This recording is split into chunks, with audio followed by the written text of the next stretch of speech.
Habituellement, les micros se tendent à chaud au moment des arrivées. Quelques phrases, quelques sourires, l'écume d'une émotion saisie dans la hâte. À Fleur de Ponton, c'est un instant suspendu, donner aux marins l'espace de raconter ce qu'on ne voit pas depuis la ligne d'arrivée, les doutes, la fatigue, les souvenirs qui s'accrochent comme des embruns. Ici, plus que le classement, c'est le ressenti qui compte, et plus que la performance, c'est l'humain.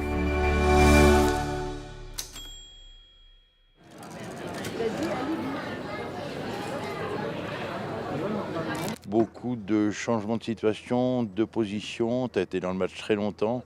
Comment tu la ressens cette première étape? Comment tu l'as vécue plus précisément?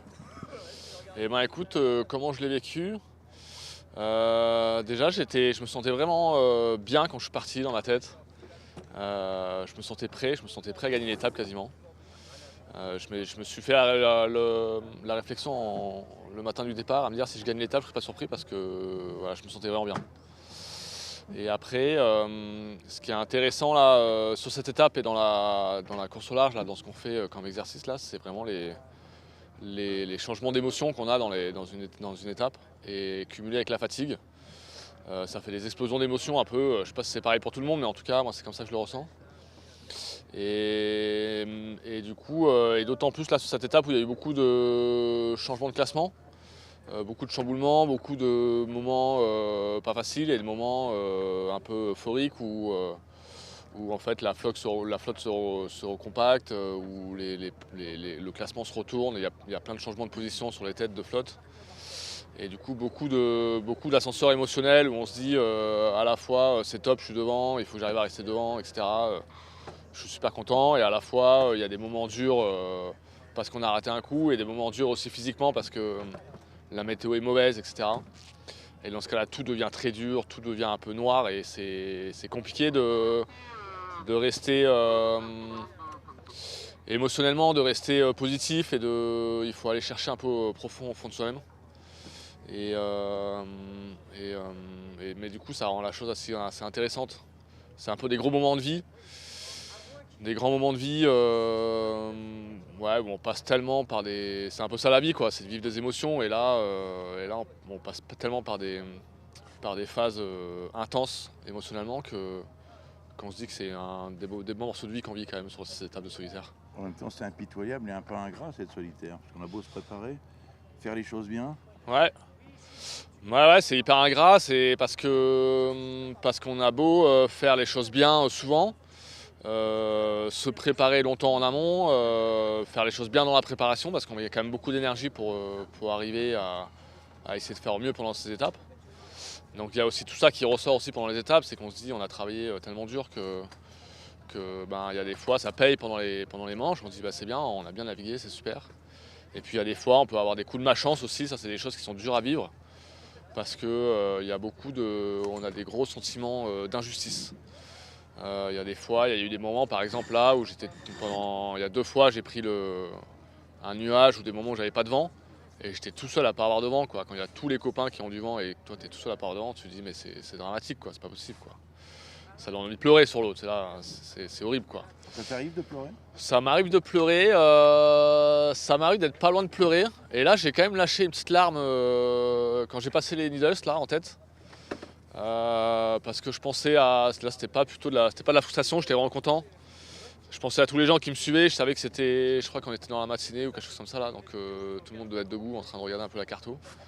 Et du coup j'ai pensé à tous les gens qui me suivent, à ma famille, aux copains, tous ceux qui m'ont fait des messages pour m'encourager, aux partenaires et tout ça. Et je me suis dit que pour eux aussi ça doit être incroyable là, de me voir contourner les Lilas en tête. Et voilà, et puis du coup j'étais content du travail que j'avais fait pour arriver en tête à cette marque là. Je pense que c'était c'était un bon moment de joie en tout cas. En plus dans une terre, j'aime bien aussi l'aspect du voyage un peu sur la solitaire là. Et donc là pour moi c'est une terre un peu inconnue, c'est le côte sud de l'Angleterre, c'est vachement beau. Voilà, c'était un peu à la fois ensoleillé, à la fois avec des grains, et donc il y a des très, très belles lumières. Et voilà, ça fait vraiment un moment spécial dont je me souviendrai longtemps, je pense. Et puis les Lidl, il n'y avait plus qu'une traversée de la Manche, donc tout était possible. Ouais, tout était possible, à la fois tout était possible dans un sens comme dans l'autre, Oui. comme à chaque fois. D'autant plus que j'avais Alexis Loison à 10 mètres derrière moi, je savais qu'il a vainqueur de l'étape, qui allait me donner du fil à retordre, hein. Il y avait quand même de grandes chances pour qu'il finisse par passer devant à un moment ou à un autre, hein, avec le talent qu'il a. J'étais content de passer la marque avec lui aussi parce que c'est un mec que je respecte beaucoup. À chaque fois que je navigue à ses côtés, j'apprends beaucoup parce qu'il navigue vraiment très bien. Pour moi, il est magistral dans sa manière de naviguer, c'est vraiment super. Et du coup, j'étais super content de passer avec mon petit Alexis cette marque des Leaders, là, c'était vraiment chouette. Alors, comment s'est passée cette dernière traversée de la Manche? Raconte. Et ben, dernière traversée un peu difficile, des conditions vraiment musclées. Vraiment pas facile, de la mer croisée avec le courant dans la Manche, là ça crée toujours de la mer croisée. Et du vent soutenu, 25-30 nœuds établis, des fois plus de 35 nœuds de manière périodique, avec de la mer un peu démontée. Pas forcément très grosse, mais vraiment à hacher. Enfin, du coup, physiquement, c'était vraiment très inconfortable sur le bateau. C'était atroce, quoi. Je pense qu'il n'y a pas d'autre mot. Et en tout cas, moi, je l'ai vraiment pas bien vécu. Je me sentais pas bien. Et je me sentais pas bien avec le bateau aussi. Je trouvais pas l'équilibre dans le bateau, je trouvais pas l'équilibre dans les voiles, je trouvais pas l'équilibre avec le pilote. J'avais froid, j'avais faim, mais j'avais pas à manger. J'étais un peu malade, etc. Donc pas une bonne traversée de Manche, hein, pour moi, on va pas se mentir.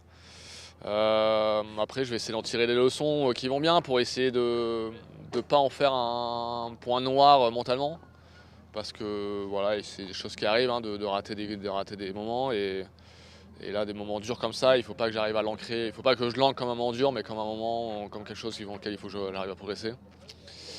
Et voilà, vraiment, en tout cas, vraiment une traversée vraiment difficile, quoi. Moi, j'en ai vraiment bavé. Puis on sait que Jules Delpech n'était pas le garçon à lâcher de morceaux.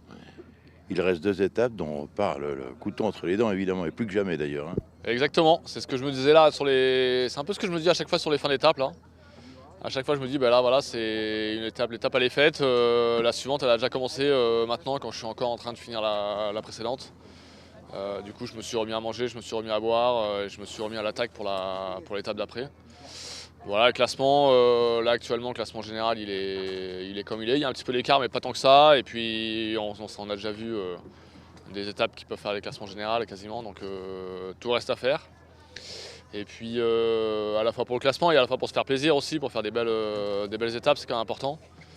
Voilà, il y a comme ça là, c'était un moment dur, mais c'est des étapes sur lesquelles j'ai pris beaucoup de plaisir quand même à faire mes coups, à naviguer proprement, à rater des petits coups mais à les assumer. Et voilà, une belle étape de la solitaire de manière générale, quoi. Est-ce que tu as l'aide d'un préparateur mental, toi Jules? Et écoute, pas cette année. J'ai travaillé avec Gérard Lepage pendant 2-3 ans, qui m'a beaucoup aidé, qui m'a beaucoup appris sur moi-même, qui m'a donné un peu tous les outils pour travailler. Et du coup, je travaille avec ces outils-là depuis un peu en autonomie maintenant depuis 2-3 ans. Ça a été une aide sur cette étape-là? Ça a été une aide sur cette étape-là. C'est une aide en fait dans la vie de tous les jours presque.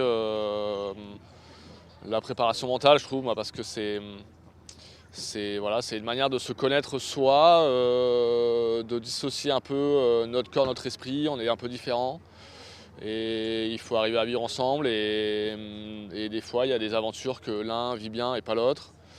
Il y a des éléments, des points forts dans l'un et dans l'autre. Et du coup, de bien apprendre à se connaître sur ces sujets-là, dans la vie de tous les jours, ça permet peut-être de vivre plus heureux. Et de vivre plus en harmonie avec soi-même, d'accepter un peu les choses qui se passent pas bien, des choses qu'on fait mal. Voilà, ça permet de comprendre. Et je pense que la compréhension des événements apporte beaucoup d'harmonie. Et donc, donc ça m'aide beaucoup dans mes préparations, dans ma vie de tous les jours, et beaucoup dans mes courses aussi. De savoir pourquoi c'est dur, c'est important, c'est aussi parce que je suis comme ça. Et déjà de le comprendre et de l'accepter, c'est déjà un bon gros pas vers la progression, quoi. Merci Jules. Merci à vous.